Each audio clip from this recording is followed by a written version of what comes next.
والسلام على أشرف الأنبياء والمرسلين نبينا محمد وعلى آله وصحبه أجمعين.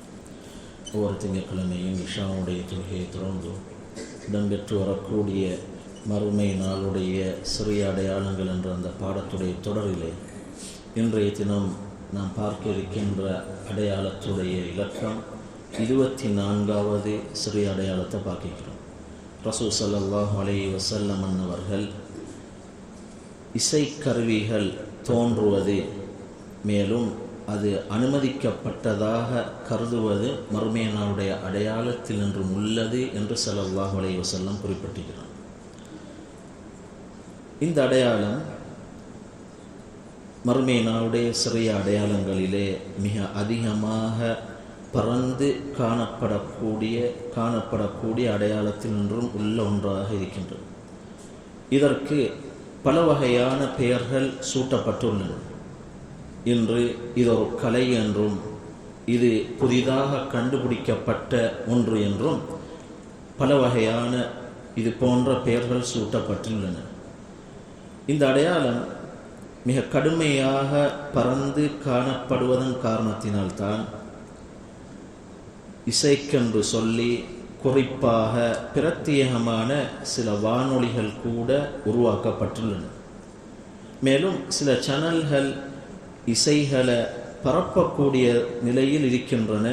24 மணித்தியாலமும் முழு நாளும் இசைகளை பரப்பக்கூடிய ஒளிபரப்பு செய்யக்கூடிய சில சேனல்கள் கூட இன்றைய தினம் காணப்பட்டு கொண்டிருக்கின்றன. இது முழு மனிதர்களுக்கு மத்தியிலும் பறந்து காணப்படக்கூடிய விடயங்களில் ஒன்றாக இந்த இசை இன்று காணப்பட்டு கொண்டிருக்கின்றது. ஸல்லல்லாஹு அலைஹி வஸல்லம் அவர்கள் குறிப்பிட்ட செய்தியை இமாம் தபரானி ரஹ்மஹுல்லா அவர்களுடைய அல் முஅஜமுல் கபீர் என்று சொல்லப்படக்கூடிய நூலிலே ஆதாரபூர்வமான அறிவிப்பாளர் தொடர் வழியாக பதிவு செய்துள்ளார். ஸல்லல்லாஹு அலைஹி வஸல்லம் குறிப்பிட்டுள்ளார்கள், இறுதி காலத்தில் 3 தண்டனைகள் இந்த உம்மத்துக்கு இடம்பெறும் என்று சொல்லியிருக்கிறார். முதலாவது சொன்னாங்க ஹஸ்ஃப் என்றால் பூமிக்கு கீழால் சுதி வாங்கப்படுதல். இரண்டாவது சொன்னாங்க கத்ஃப் என்றால் அதாவது லூத் அலைஹிஸ்ஸலாத்து வஸ்ஸலாமுடைய கூட்டத்துக்கு இடம்பெற்றதை போல கல்லால் எறிதல், கல்லின் மூலமாக எறிதல். மூன்றாவது சொன்னாங்க வமஸ், இறுதி காலத்தில் இந்த 3 விடயங்களும் இறுதி காலத்தில் இடம்பெறும் 3வது தண்டனை தான் மஸ் என்றால் ஒரு மனிதனுடைய தோற்றம் அவன் இருக்கக்கூடிய தோற்றத்தை விட மிக இழிவான தோற்றத்துக்கு அவன் மாற்றப்படுவதாகும். எவ்வாறு பனு இஸ்ரவேலர்கள் குரங்காக பன்றிகளாக மாற்றப்பட்டதை போன்றும் அதாவது மாற்றப்படுவதாகும். அல்லாஹ் சுப்ஹானஹு வ தஆலா அனைவரையும் பாதுகாக்க வேண்டும். இது தன்னுடைய மனோ இச்சை பிரகாரம் எதையும் மொழியாத அஸ்ஸாதிக் உண்மையாளர், உண்மைப்படுத்தப்பட்ட ஸல்லல்லாஹு அலைஹி வஸல்லம் அவருடைய பேச்சாகும். சுனன் திர்மிதியில ஆதாரபூர்வமான அறிவிப்பாளர் தொடர் வழியாக பதிவு செய்யப்பட்டிருக்கின்ற ஒரு செய்திதான். ஸல்லல்லாஹு அலைஹி வஸல்லம் அவர்கள் இந்த உம்மத்தில் இந்த 3 தண்டனைகளும் இடம்பெறும் என்று சொன்ன பொழுது இம்ரான் இப்னு ஹுசைன் ரலியல்லாஹு அன்ஹு அறிவிப்பு, ஒரு மனிதர் கேட்டாங்க அல்லாஹுடைய தூதர் ஸல்லல்லாஹு அலைஹி வஸல்லம் அவர்களே, இந்த 3 தண்டனை எப்போது இடம்பெறும்? சொன்னாங்க, இதா வஹரத்தில் கியானு வல் மஆசிஃப். கியானண்டா அதாவது பன்மையான ஒரு வார்த்தை, பாட்டுகளை இசைக்கருவிகள் மூலம் பாட்டுகளை படிக்கக்கூடிய பெண்கள். மஆசிஃப் இசைக்கருவிகள் தோன்றுமானால் இந்த தண்டனைகள் இடம்பெறும் என்று ஸல்லல்லாஹு அலைஹி வஸல்லம் அவர்கள் குறிப்பிடப்பட்ட செய்தி ஆதாரபூர்வமான அறிவிப்பாளர் தொடர் வழியாக சுனன் திர்மிதியில் பதிவு செய்யப்பட்டது. அந்த ஹதீஸுடைய தொடரில் தொடர்ந்தும் சொன்னார்கள், மேலும் மதுபானம் அருந்தப்படுமானால் இந்த 3 தண்டனைகளும் இடம்பெறும் என்று ஸல்லல்லாஹு அலைஹி வஸல்லம் குறிப்பிட்டார். எனவே இந்த நாம் வாழக்கூடிய இந்த யுகத்திலே மதுபானம் என்பது அனுமதிக்கப்பட்ட ஒன்றாக ஆகிவிட்டது. எந்த அளவுக்கென்றால் உலகத்துடைய அனைத்து இடங்களிலும் எல்லா கோணங்களிலும் மதுபான கடைகள் திறப்பதற்கு கூட அனுமதி கொடுக்கப்பட்டிருக்கின்றது, வழங்கப்பட்டிருக்கின்றது.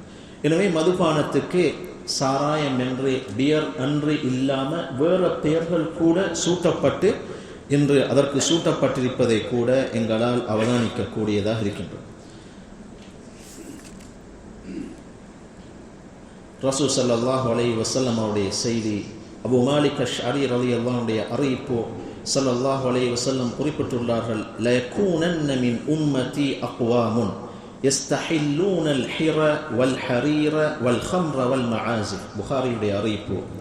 என் சமுதாயத்தாரில் சில கூட்டத்தார் தோன்றுவார்கள். அவர்கள் விபச்சாரம் புரிவது, ஆண்கள் பட்டுத்துணி அணிவது, மது அருந்துவது, இசை கருவிகள் இசைப்பது ஆகியவற்றை அனுமதிக்கப்பட்டவையாக கருதுவார்கள். விபச்சாரம் என்பது இந்த ஹதீஸில் சொல்லப்பட்ட தெளிவான விஷயம். ஆண்கள் பட்டு துணி அணிவதென்றால் ஆண்களுக்கு பட்டு அணிவது தடை செய்யப்பட்டுள்ளது, தங்கம் அணிவது தடை செய்யப்பட்டுள்ளது. பெண்களுக்கு பட்டு துணி அணிவது ஹலாலாக்கப்பட்டுள்ளது, தங்கம் அணிவதும் பெண்களுக்கு ஹலாலாக்கப்பட்டுள்ளது. இந்த ஹதீஸுடைய தொடர்ல ஸல்லல்லாஹு அலைஹி வஸல்லம் சொன்னாங்க, வலயன்ஸிலன்ன அக்வாமுன் இலா ஜம்பி அலமின் யரூஹு அலைஹிம் பிசாரிஹத்தின் லஹும் யஅதீஹில் ஃபகீரு லிஹாஜத்தின் ஃபயகூலு இர்ஜிஅ் இலைனா கதன் ஃபயுபய்யிதுஹுமுல்லாஹு வயضعுல் அலம வயம்ஸஹு ஆகரீன கிரதது வஹனாஸீர இலா யௌமில் கியாமா அவ் கமா கால ஸல்லல்லாஹு அலைஹி வஸல்லம். சொன்னாங்க, இன்னும் சில கூட்டத்தார் மலை உச்சியில் தங்குவார்கள். அவர்களின் ஆடுகளை இடையன் மாலையில் அவர்களிடம் ஓட்டிச் செல்வான். இடையன் என்ற ஆடு மேய்க்கக்கூடியவர் மாலையில் அவங்களுடைய ஆட்டுகளை அவங்ககிட்ட கொண்டு வருவார். அவர்களிடம் தன் தேவைக்காக ஒரு ஏழை உதவி கேட்டு செல்வான். யத்தீஹிம் அல் ஃபகீர் லிஹாஜத்தின், தன் தேவைக்காக உதவி கேட்டு செல்வான். அப்போது அவர்கள் ஃபயகூலு இர்ஜி இலைனா கதன், நாளை எங்களிடம் வா என்று சொல்வார்கள். ஃபயுபய்யிதுஹுமுல்லாஹு வயضعுல் அலம வயம்ஸஹு ஆகரீன கிரததன் வஹனாஸீர இலா யௌமில் கியாமா. அல்லாஹ் இரவோடு இரவாக அவர்கள் மீது மலையை கவிழ்த்து அவர்களை அழித்து விடுவான், மற்றவர்களை குரங்குகளாகவும் பன்றிகளாகவும் மறுமை நாள் வரை உருமாற்றி விடுவான் என்று ஸல்லல்லாஹு அலைஹி வஸல்லம் அன்னவர்கள் சொன்ன செய்தியை இமாம் புகாரி ரஹ்மஹுல்லா தனியொரு கிதாப் ஒண்டி, கிதாபுல் அஷ்ரிபா, குடிப்பானங்கள் சம்பந்தமான அந்த ஆசிரியர் தலையங்கத்திற்கு கீழால, அதாவது சிலர்கள் மது அனுமதிக்கப்பட்டதாக கருதுவார்கள் என்ற அந்த தலைப்புக்கு கீழாக, சிறிய தலைப்புக்கு கீழால இமாம் புகாரி இந்த செய்தியை பதிவு செய்கிறாங்க. ஆரம்பத்தில் ஸல்லல்லாஹு அலைஹி வஸல்லம் என்னுடைய உம்மத்தை சேர்ந்த சிலர்கள் பட்டு அணிவது, அதை போன்று விபச்சாரம் புரிவது, அதை போன்று மது அருந்துவது, வல் மஆசிஃப் இசை கருவிகள் இசைப்பது ஆகியவற்றை அனுமதிக்கப்பட்டதாக கருதுவார்கள் என்று சொல்லிவிட்டு ஸல்லல்லாஹு அலைஹி வஸல்லம் அவர்கள் அதற்கு அடுத்ததாக அவர்களுக்கு இவ்வாறு தண்டனை கொடுக்கப்பட்ட செய்தியை ஸல்லல்லாஹு அலைஹி வஸல்லம் குறிப்பிட்ட செய்தி மிக ஆதாரபூர்வமாக இருக்கின்றது. இந்த பாவங்களை செய்யும் பொழுதோ மனிதர்களுடைய உருவங்கள் கூட மாற்றப்படுவதற்கு இந்த செய்தி மிகப்பெரிய ஆதாரபூர்வமாக இருக்கிறது. நிச்சயமாக இந்த இடத்துல மிக முக்கியமான ஒரு மசாலா நாங்கள் விளங்க கடமைப்பட்டிருக்கோம். இசை என்பது ரெண்டு விஷயங்களை பொருந்திருக்கும். ஒருவர் பாட்டு பாடுகிறார், அதில் இசையும் இருக்குது, இன்னொன்று அவர் படிக்கக்கூடிய சில வார்த்தைகள் இருக்கின்றன. இந்த ரெண்டும் இருக்கின்றது. இசை ஹராம் என்பதற்கு ஹதீஸ் தெளிவாக இருக்கிறது.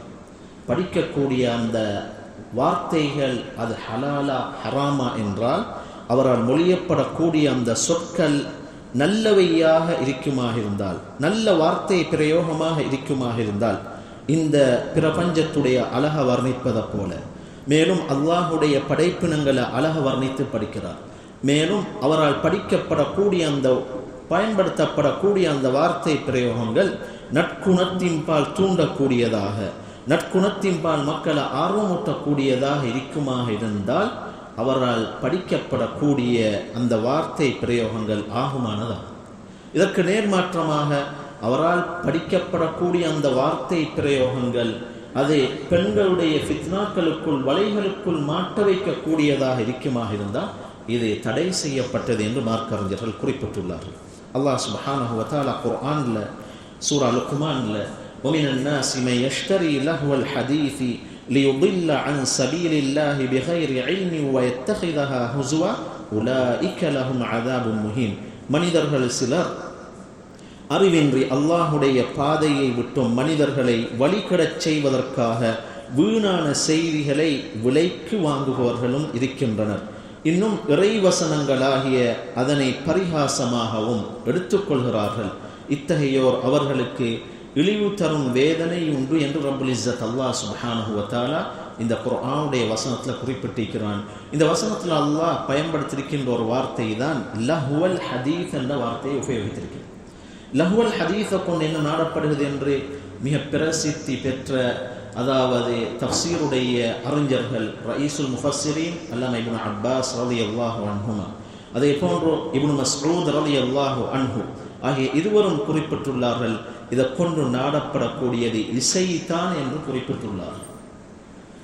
இமாம் குர்துபி ரஹ்மத்துல்லாஹ் இவர்கள் இருவராலும் செய்யப்பட்ட இந்த விரிவுரைய வியாக்கியானத்தை அவங்களுடைய தஃப்சீரில் பதிவு செய்துள்ளார். மிக முக்கியமான விடயம்தான் இறுதியாக இசைய காது தாழ்த்தி கேட்கக்கூடியவர்களுக்கு உலகத்தில் இருக்கக்கூடிய கை சேதம் நஷ்டம். அவளுக்கு உலகத்தில் கிடைக்க இருக்கின்ற மிகப்பெரிய கை சேதம் நஷ்டம்தான் அல்லாஹ் சுப்ஹானஹு வ தஆலா குர்ஆனை ஓதுகின்ற, குர்ஆனை செவிமடுத்து அதன் மூலம் ஏற்படுகின்ற இன்பத்தை அல்லாஹ் அவர்களுக்கு தடை செய்து விடுவான். யாரெல்லாம் இசையை காதாழ்த்தி கேட்கிறார்களோ, இசையிலேயே தங்களுடைய நேரத்தை கழித்து கொண்டிருக்கிறார்களோ, உலகத்தில் ஏற்பட இருக்கின்ற மிகப்பெரிய கை சேதத்தில் ஒன்றுதான் அல்லாஹுடைய கலாமை ஓதக்கூடிய இன்பத்தை அல்லாஹ் தடை செய்திடுவான்.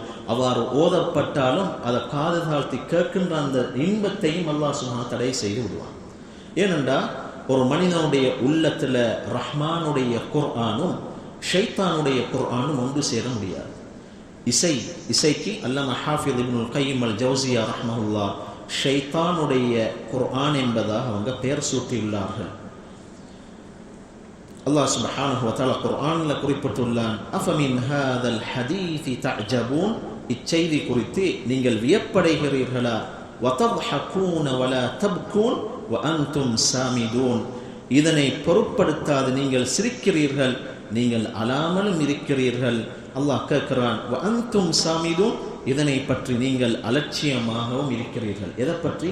இந்த குர்ஆனை பற்றி. சாமிதூன் என்றால் இந்த இடத்துல அதாவது அல்லாஹ் சுப்ஹானஹு வ தஆலா இந்த வசனங்கள் ஊடாக குர்ஆனை செவிமடுக்கக்கூடிய சிலர்களை அல்லாஹ் வெறுக்கிறான். அல்லாஹ் சுப்ஹானஹு வ தஆலா குர்ஆனை செவிமடுக்கிறாங்க, குர்ஆனை ஓதுறாங்க, ஓதப்படுற வசனங்களை கேட்குறாங்க.